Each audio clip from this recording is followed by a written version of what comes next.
Hello friends, આજે હું તમારી સાથે શેર કરીશ મેથીના કડક મુઠિયાની રેસીપી। આ મુઠિયાને તમે ચા સાથે નાસ્તામાં પણ એન્જોય કરી શકો છો કે ઊંધિયામાં પણ ઉમેરી શકો છો। મુસાફરી માટે પણ બેસ્ટ ઓપ્શન છે। 4 થી 5 દિવસ સુધી એ બિલકુલ જ ખરાબ નથી થતા। બાળકોને લંચ બોક્સમાં કે હસબન્ડને ટિફિન બોક્સમાં આપી શકાય એવા બહારથી એકદમ ક્રિસ્પી અને ખાવામાં એકદમ સોફ્ટ અને ટેસ્ટી આ મુઠિયા બનાવવામાં ખૂબ જ સહેલા છે। તો હું છું નિરાલી અને નિરાલીસ કિચનમાં તમારું સ્વાગત છે। તો ચાલો બનાવવાનું શરૂ કરીએ। તો મુઠિયા બનાવવા માટે અત્યારે મેં 300 ગ્રામ મેથીની ભાજી લીધી છે। હું તમને કપથી પણ મેઝર કરીને બતાવું। તો વજનમાં 300 ગ્રામ અને મેઝરિંગ કપના માપથી જોઈએ તો 3.5 કપ મેથીની ભાજી લીધી છે। ભાજીને મેં સારી રીતે ધોઈને ઝીણી ઝીણી સમારી લીધી છે। હવે આ મુઠિયા આપણે આજે ચણાના લોટથી બનાવવાના છીએ। તો 1 કપ ઝીણો ચણાનો લોટ લીધો છે। સાથે જ મુઠિયા બહારથી એકદમ ક્રિસ્પી બને એના માટે અડધો કપ ચોખાનો લોટ ઉમેરીશું અને મુઠિયાને એકદમ સરસ કરકરું ટેક્સચર આપવા માટે એમાં અડધો કપ આપણે ઘઉંનો જાડો લોટ ઉમેરવાનો છે। લાડુ બનાવવા માટે જે લોટ વાપરીએ એ જ મેં અત્યારે અડધો કપ લીધો છે। હવે લોટ અને ભાજીને એકદમ સારી રીતે મિક્સ કરી લઈશું। ફ્રેન્ડ્સ, મુઠિયા તમે બાફીને બનાવો કે તળીને બનાવો, એમાં લોટ ફક્ત બાઇન્ડિંગ પૂરતો જ ઉમેરવાનો। લોટ જો તમે વધારે ઉમેરશો ને તો મુઠિયા સ્વાદમાં પણ સારા નહીં બને અને પોચા પણ નહીં બને। એટલે લોટથી ભાજી ફક્ત કોટ થાય એટલો જ લોટ ઉમેરવાનો।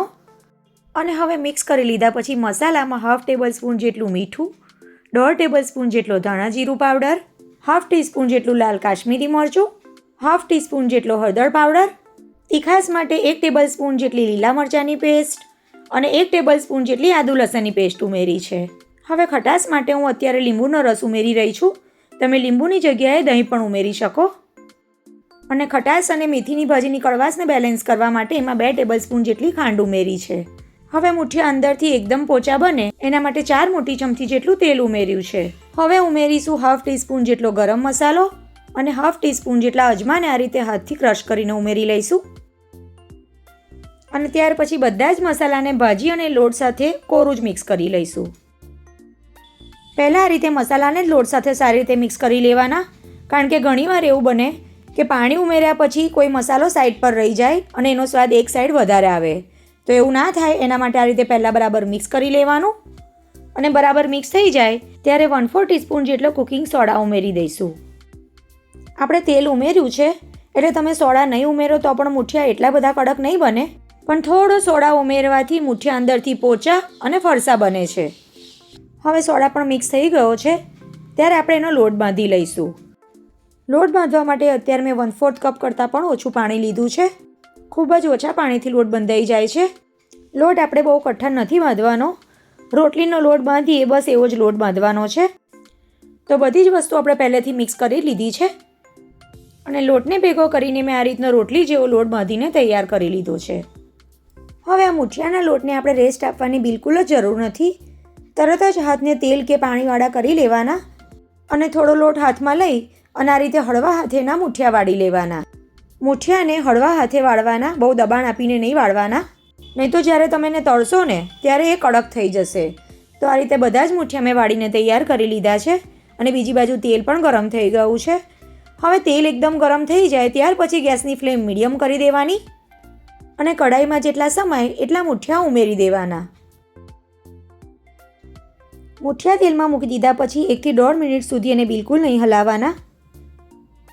1 થી 1.5 મિનિટ પછી નીચેની સાઈડથી એકદમ સરસ તળાઈ જાય ત્યાર પછી ચમચીની મદદથી એને આ રીતે ઉપર નીચે કરી લેવાના।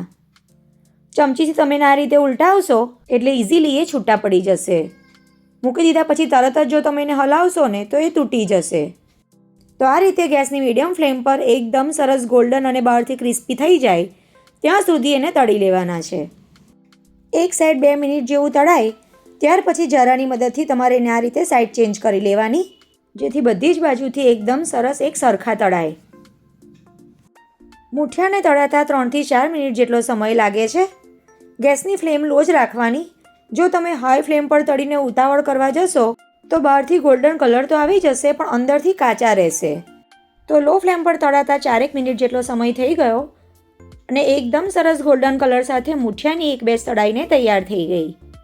તો જરાની મદદથી તેલ નિતારી મુઠિયાને બહાર કાઢી લઈશું અને સેમ એ જ રીતે બાકીના મુઠિયાને પણ હું તળી લઈશ।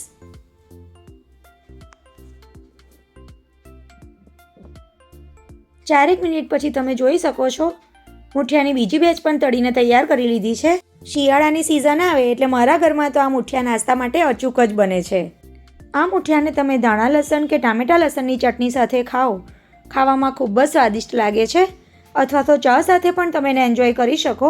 એક મુઠિયાને તોડીને અંદરથી એનું ટેક્સચર બતાવું તો તમે જોઈ શકો છો બહારથી એકદમ ક્રિસ્પી અને ખાવામાં એકદમ સોફ્ટ એવા આ મુઠિયાની રેસીપી તમને કેવી લાગી એ મને કમેન્ટ દ્વારા જરૂરથી જણાવજો. અને જો ગમી હોય તો વિડીયોને લાઇક કરજો અને તમારા ફ્રેન્ડ્સ અને ફેમિલી સાથે શેર કરજો. સાથે જ આવી નવી રેસીપી જોવા માટે નિરાલીસ કિચનને સબસ્ક્રાઇબ કરજો અને બાજુમાં આપેલું બેલ આઇકોન ક્લિક કરજો જેથી તમને મારા નવા વિડીયોનું નોટિફિકેશન સૌથી પહેલાં મળી જાય. તો ફરી મળીશું એક આવી જ નવી અને ઉપયોગી રેસીપી સાથે. આવજો.